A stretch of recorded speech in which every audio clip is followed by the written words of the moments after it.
Hello student, welcome to BR education lab. আশা করি তোমরা সকলে ভালো রয়েছো। আজকে ইংলিশ গ্রামারের প্রিপোজিশনের সেকেন্ড পার্ট নিয়ে তোমাদের সামনে হাজির হয়েছি। গত ভিডিওতে আমরা প্রিপোজিশন অফ প্লেস অর্থাৎ অ্যাট, অন, ইন এবং তার সঙ্গে সঙ্গে ফর এবং টু এর ব্যবহার নিয়ে আলোচনা করেছি। যারা ভিডিওটি এখন পর্যন্ত দেখোনি তারা এই ভিডিওর ডেসক্রিপশন বক্সে যে লিঙ্ক দেওয়া আছে সেই লিঙ্ক থেকে তোমরা ভিডিওটি দেখে নিও। তাহলে এসো শুরু করা যাক।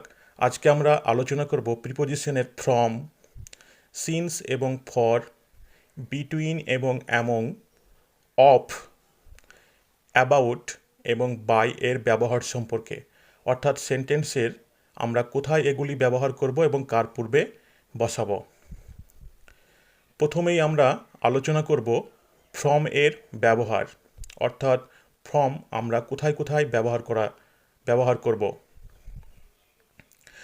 1 নম্বরে আমরা দেখে নেব কোনো ব্যক্তি হইতে বা কোনো স্থান হইতে বোঝালে ফ্রম ব্যবহার করা হয়।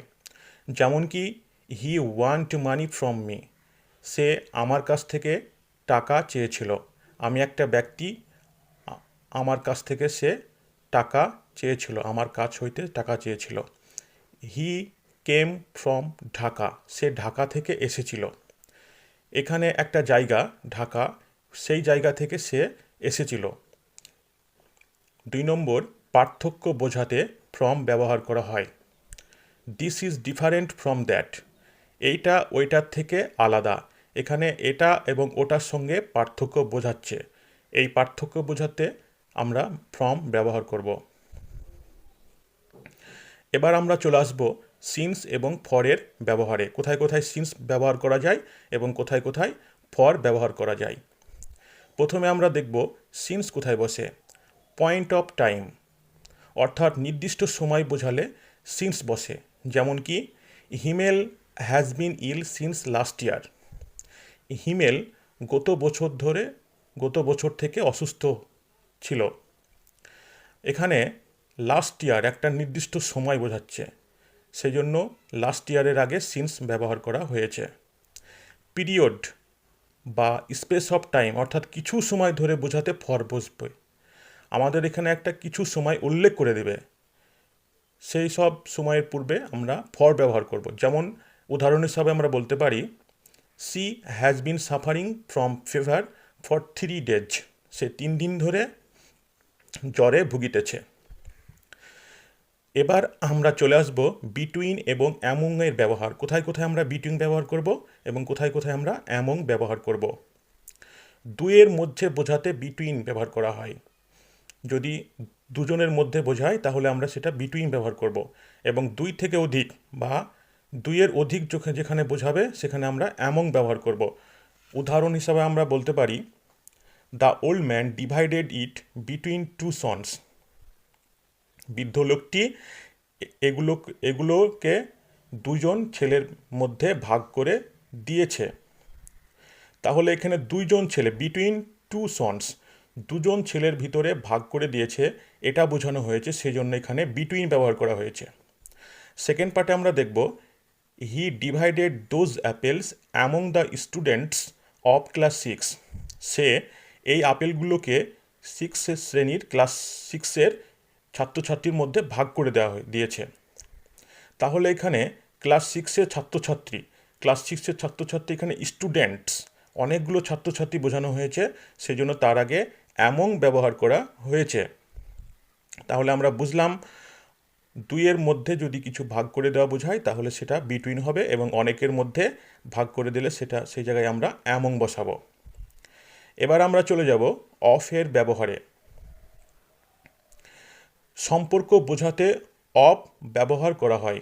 যেমন কি I know nothing of the matter, আমি এই ব্যাপারটা সম্পর্কে কিছুই জানি না। এখানে সম্পর্কে বোঝাচ্ছে, ব্যাপারটা সম্পর্কে বোঝাচ্ছে, সেজন্য এখানে অফ ব্যবহার করা হয়েছে। অধিকার বা মালিকানা বোঝাতে আমরা অফ ব্যবহার করব। যেমন কি this is the house of Mintu, এই হাউসটা হয় মিন্টুর, অর্থাৎ এই হাউসটার মালিক হচ্ছে মিন্টু। এখানে মালিকানা বোঝাচ্ছে, সেই জন্য এখানে অফ ব্যবহার করা হয়েছে। উৎপন্ন বা আগত অর্থে অফ বসে, যেমন কি he comes of A noble family, say Nobel একটা মহান পরিবার থেকে সে এসেছে। এখানে আগত বোঝাচ্ছে, সে এসেছে বোঝাচ্ছে, সেই জন্য এখানে অফ ব্যবহার করা হয়েছে।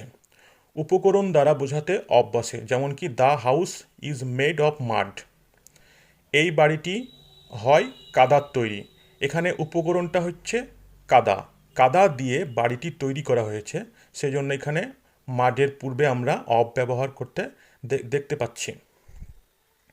তারপরে আমরা কারণ প্রকাশে অফ বসে, যেমন কি he died of high fever, সে প্রচণ্ড জ্বরে সে মারা গিয়েছে, সে প্রচণ্ড জ্বরে মারা গিয়েছিল।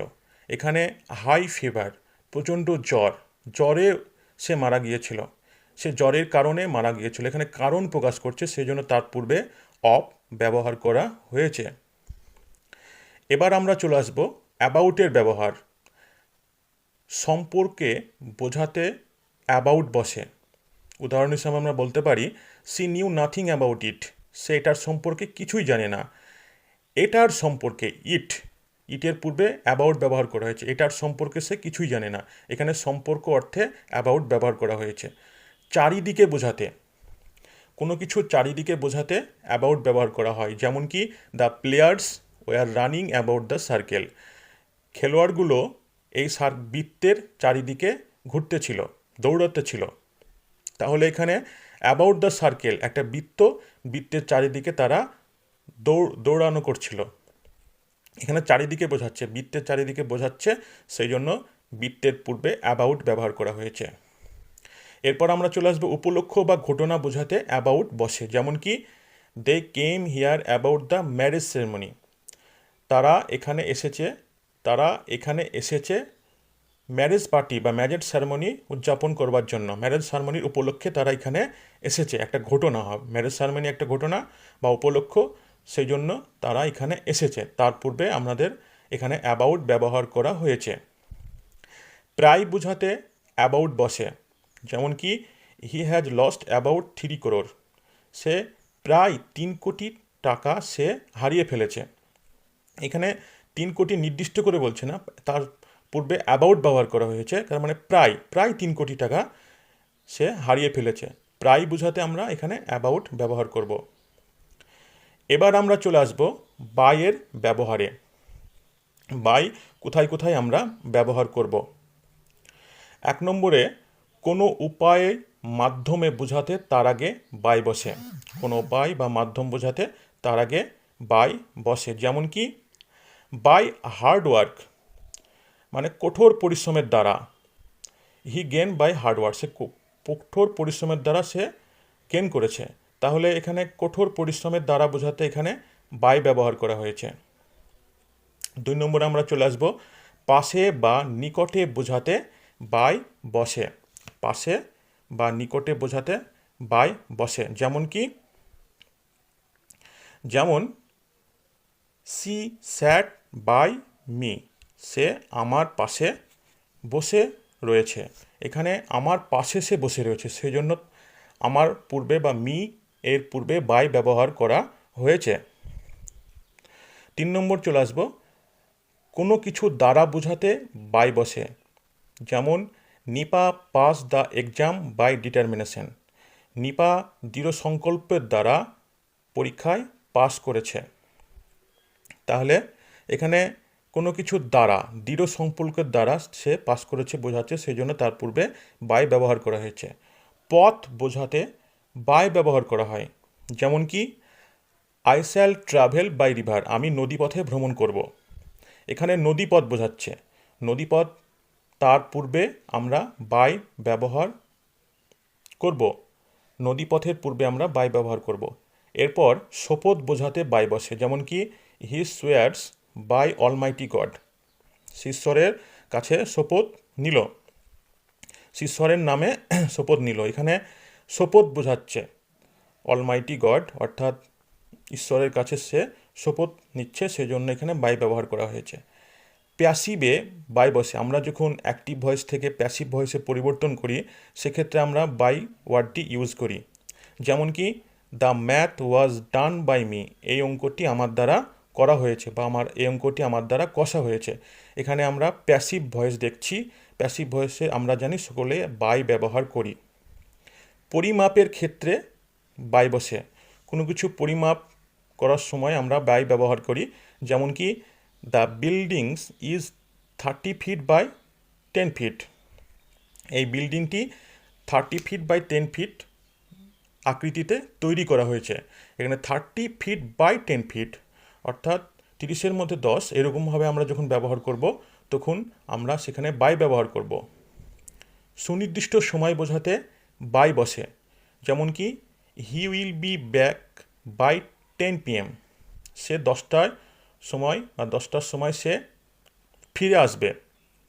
তাহলে এখানে সুনির্দিষ্ট সময় বোঝাচ্ছে, টাইমটা হচ্ছে 10টা PM, সে 10টা PM-ই সে বাড়ি ফিরে আসবে, এই কথা বলা হয়েছে, সেই জন্য এখানে বাই ব্যবহার করা হয়েছে। হার বা পর্যায় বোঝাতে বাই বসে। যেমন কি they are developing day by day, তারা দিনের পর দিন উন্নতির পথে যাচ্ছে, তাদের দিনের পর দিন উন্নতি হইতেছে, তাদের দিনের পর দিন উন্নতি হইতেছে। এখানে দিনের পর দিন, ডে বাই ডে, এখানে পর্যায় বোঝাচ্ছে, একদিনের পর আরেক দিন, মানে অনবরত পর্যায় বোঝাচ্ছে, সেজন্য ডে বাই ডে এখানে বাই ব্যবহার করা হয়েছে। জাতপাত বোঝাতে আমরা বাই ব্যবহার করি। যেমন কি he is an Indian by birth, সে জন্ম থেকেই ভারতীয়। এখানে সে জন্ম থেকেই ভারতীয়, সে ভারতীয় জাতি, সে জাতি হিসাবে সে তা ভারতীয়, এখানে জাতি বোঝানো হয়েছে, সে জন্ম থেকেই ভারতীয়, সেজন্য এখানে বাই বার্থ ব্যবহার করা হয়েছে। যানবাহনের চড়ে ভ্রমণ বোঝাতে আমরা বাই ব্যবহার করি। যেমন কি we went to Dhaka by bus, আমরা বাসে করে ঢাকায় গিয়েছিলাম। এখানে ভ্রমণ করা বোঝাচ্ছে কিসের দ্বারা? বাসের দ্বারা, সেজন্য বাসের পূর্বে আমরা বাই ব্যবহার করেছি। তাহলে আজকে এই পর্যন্তই। অবশ্যই তোমাদের ক্লাসটি ভালো লেগেছে, তাই ভিডিওটিকে একটি লাইক ও শেয়ার করে চ্যানেলটিকে প্লিজ সাবস্ক্রাইব করে দিও এবং বেল আইকনটিকে প্রেস করে দিও, যাতে করে ভবিষ্যতে ভিডিওর নোটিফিকেশনগুলো তোমরা মিস না করো। সকলকে অসংখ্য ধন্যবাদ। Keep watching BR education lab, keep learning.